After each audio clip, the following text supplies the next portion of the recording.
Jacob Aziroual, j'exerce en tant que médecin psychothérapeute à Paris. Je suis également coach et auteur, notamment de mon nouveau livre « Couple clé pour réussir » aux éditions Guitry Daniel. Ma spécialité est la thérapie de couple. La grande majorité des couples qui ont consulté, merci, ont été sauvés, ont amélioré leur relation, et c'est toutes ces expériences, ces réflexions qui ont pu les aider que je partage dans le livre Couple clé pour réussir. C'est une véritable Bible qui aborde vraiment pratiquement tous les sujets.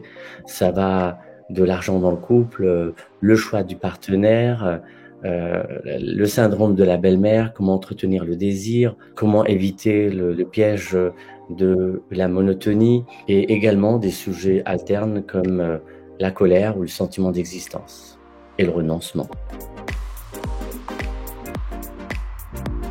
On ne peut pas aimer si on ne s'aime pas. Quelqu'un qui ne s'aime pas ne saura pas sainement aimer l'autre parce qu'il sera dans la dépendance, donc dans l'attente, donc dans l'agressivité. Et l'autre problème, il est que quand une personne ne s'aime pas, elle risque de rendre responsable l'autre de sa souffrance ou de sa problématique. Dans un couple, comme l'a si intelligemment dit une patiente, il y a 3 personnes: l'homme, la femme et la relation. On doit s'occuper certes de la relation, mais on doit aussi savoir se remettre en question soi-même avant de rendre responsable l'autre de sa souffrance.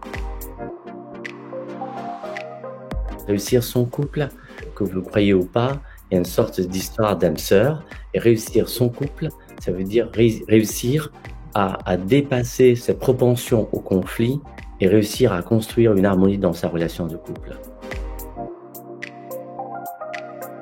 Une chose qui est évidente, c'est d'être capable juste de dire merci. De dire merci à sa compagne, de dire merci à son compagnon, et de faire des compliments. Pas des compliments dans le sens de l'hypocrisie, mais des compliments parce qu'il y a tellement de choses à dire, mais dites les choses. Ça fait du bien à soi quand on reçoit un compliment, et donc bien sûr ça fait aussi du bien à l'autre. Donc être capable de faire des compliments, ça a l'air comme ça élémentaire, mais ça fait énormément de bien. Le sous-titre « Je tue nous », parce que la réussite du couple, c'est de passer de je et tu à nous, et l'échec du couple, c'est le je qui tue le nous.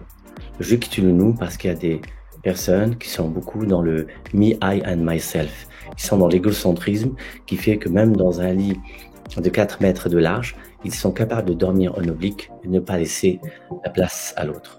Or, quand on veut réussir sa relation à l'autre, et c'est pas uniquement dans le couple, d'une manière générale, il faut être capable de considérer l'autre, il faut être capable d'avoir ce que j'appelle le sentiment d'altérité, de rentrer un peu dans la sensibilité de l'autre et de savoir quelles sont ses attentes, qu'est-ce qui lui fait du bien, qu'est-ce qui lui fait de la peine, pour en tenir compte. C'est l'importance du temps, de passer du temps. Parce que on a beau, même quand on optimise le temps, et encore parce que optimiser le temps, pas tout le monde y pense, parce que on pense que passer du temps, cela suffit. Il faut passer du temps, mais si chacun reste sur son smartphone, c'est pas efficace. Donc passer du temps, mais de passer vraiment à la fois au niveau quantité, pour partager des activités, et c'est que comme ça qu'effectivement on crée une complicité et on la renouvelle, mais aussi au niveau qualité, parce que si on passe même des jours, même une semaine de vacances, mais que chacun reste sur son smartphone ou sur son ordinateur, on n'a pas véritablement partagé.